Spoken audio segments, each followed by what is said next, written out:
eventually my dad was able to buy a small liquor store in New Jersey. I was a very entrepreneurial kid. I was day trading attention from a young age.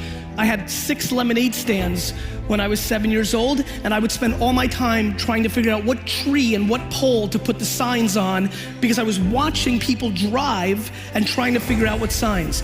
I was a very sick child. When I was 12 and 13, I was selling baseball cards, which were very popular in the United States at the time, and I was making $1,000 to $2,000 a weekend selling them in the malls of New Jersey, which was great, and I was rich for a young kid, and it was fantastic. But then my career changed. My dad dragged me into the liquor store, and I hated it at first, but luckily I realized that people collected wine. I was into collecting sports memorabilia. That was my passion, that was the connection. And I decided that I was gonna jump into my family business, open up 4,000 liquor stores across America, sell the franchise one day, and buy the New York Jets American football team, because that is my dream. You two stand up, you two stand up. Let's clap it up for these guys. In 1994, I was in my dorm room in college. My friend came over to me, and I want to start wrapping this up and getting it to what matters to you. He brought me into a room. It was the first time I heard coo-coo-ch, which was the internet. I was very excited about it. I didn't know what it was. I said something stupid like, is this the information superhighway? I looked at it. This is, there's a lot of youngsters in here. This was 1994. I literally stood there and watched people on the internet for 5 hours. It was that crazy. It was just that insane. It was so new. And when I finally had my turn to go on there,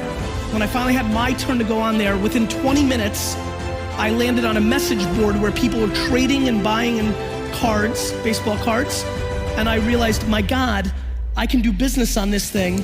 And over the next year, I went headfirst and learned about eBay, learned about what was going on in Amazon, started learning the early internet culture, and in 1996, I launched WineLibrary.com, one of the first 2 e-commerce wine businesses in America.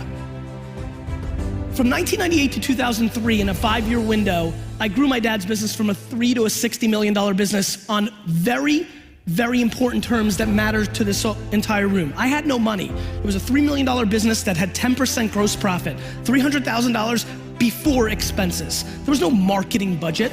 What I needed is to make every penny work like a dollar. So the strategy became day trading attention. When you day trade attention, my friends, here's what you do. You don't overspend on what everybody believes is tried and true. Every single company in this gorgeous conference right now is grossly overspending money on things that they've been doing for the last decade, because it's the things that they accept, or the reporting justifies it, or they're just lazy to try something new. Everyone.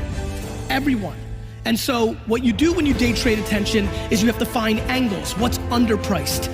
How many people here do email marketing or have done email marketing in their lives? Raise your hands.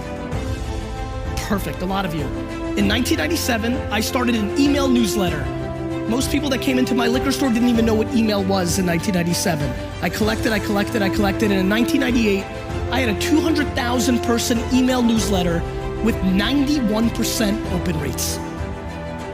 Now, it's not because I was a genius, and I know a lot of you sit here just like I do with emails that are 13 to 23% open rates today.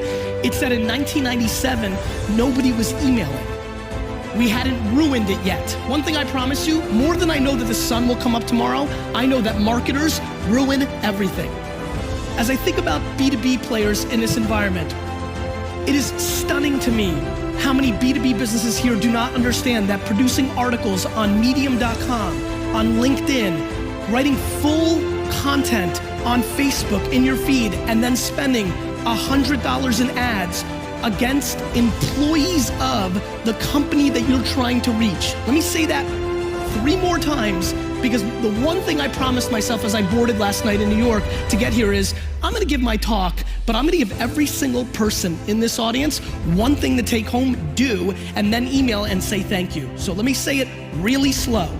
Right now, on this day, October 6th, right? Is that right? October 6th, 2016, the #1 deal, if you day trade attention like I do, in this market is Facebook ads. They are underpriced.